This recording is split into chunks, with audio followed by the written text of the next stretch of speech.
Yo, what's up mga kadiskarte? Ito, tara. Panibagong biyahe na naman, panibagong grind na naman. Daily grind lang, sipag lang araw-araw mga kadiskarte. Ito, nasa EDSA tayo, sa kabaan ng EDSA. Babakbakin natin yan, mag-home service tayo. Ingat na lang sa pagmamaneho mga kadiskarte. Siyempre, para makabiyahe at maayos tayo makapunta sa ating pupuntahan. Tara, samahan nyo na ako, mag-home service tayo, magkakabit tayo ng ating Android head unit. So, tara, ito na yun.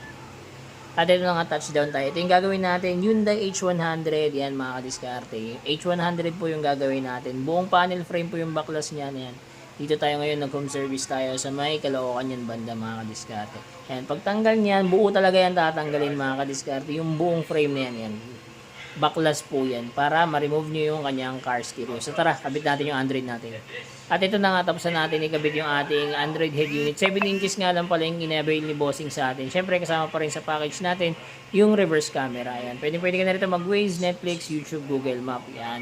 Siyempre yung reverse camera natin, ito, testing natin. Yan. Sa mga gusto po mag-avail niyan, drop message lang. Don't forget to like and follow na rin sa